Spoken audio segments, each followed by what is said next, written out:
Today, we are taking on one of the biggest, most valuable, unsolved questions in all of physics, the Yang-Mills mass gap. But we're not just going to explain it, oh no. We're going to decompile it. And in doing that, we're going to explore a completely radical new way of looking at reality itself. So to get us started, I want to ask you a kind of strange question. What is the cost of existence? Just forget matter and energy for a second.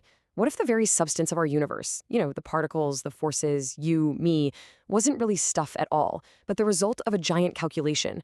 What if existence itself has a computational cost?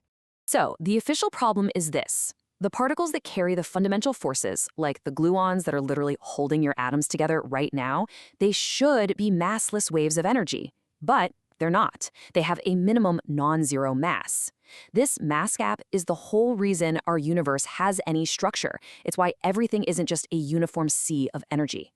And yeah, it's a million-dollar question, literally. Now, to tackle something this big, we need a really radical premise. So let's just set aside the whole idea that the universe is made of stuff that evolved after a Big Bang. Let's try on a new idea instead. What if the universe is a computational process? The core idea from our source material is that reality is a rendering.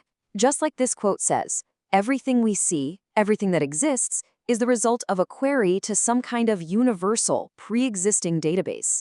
Think of it like a cosmic, read-only memory that holds the blueprint for every possible thing. And you can see right here just how different that is. The standard model, right, it's substance-based. It says reality evolved from a Big Bang. But this new framework is all process-based.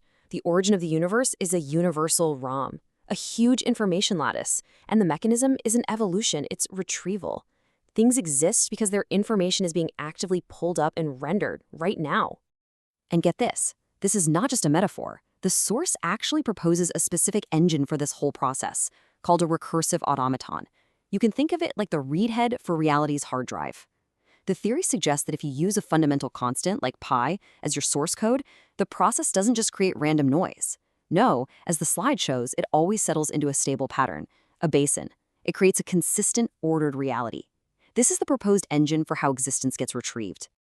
Okay, so if the universe is a computer retrieving data, that leads to a gigantic question. What is mass in this system? I mean, what are we actually measuring when we weigh something? Here's the answer, and it is a total mind-bender.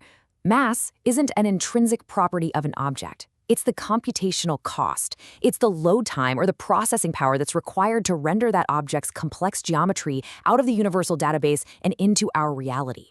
This whole concept is built on an idea from computer science, stack memory.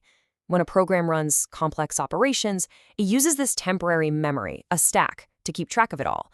Well, the source proposes that mass is the physical version of that.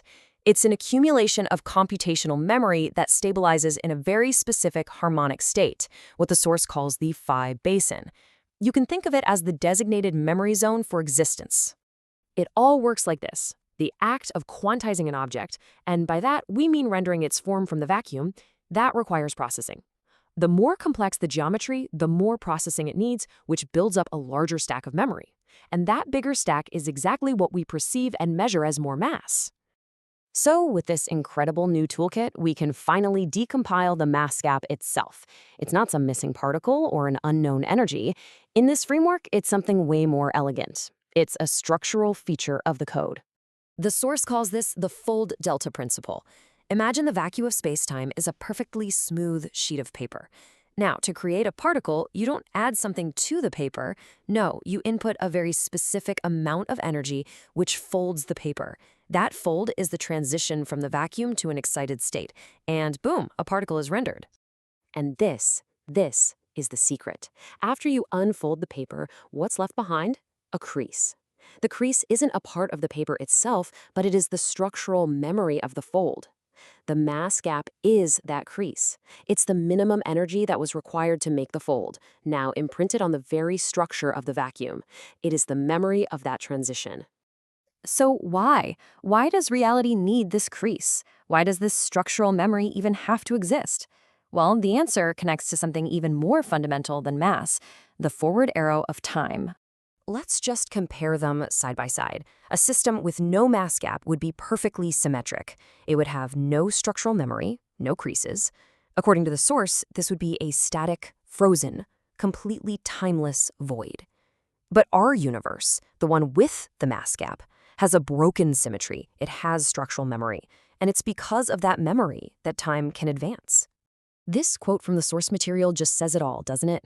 The mass gap, this tiny little break in perfect symmetry, this epsilon that's not zero, it is the necessary precondition for the entire program of reality to even run.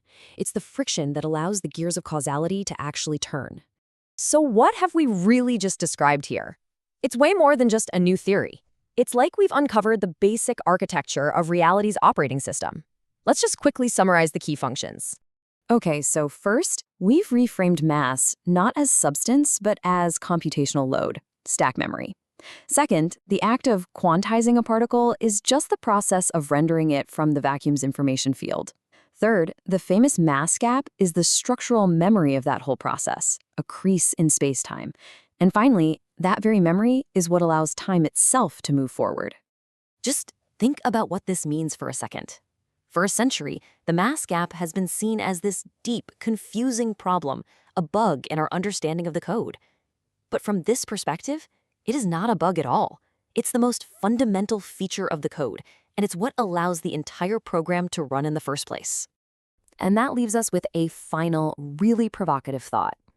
If two of the most fundamental aspects of our universe, mass and time, can be decompiled into computational ideas like render cost and system memory, what else about our reality isn't quite what it seems? What other laws of physics are just elegant features of the code?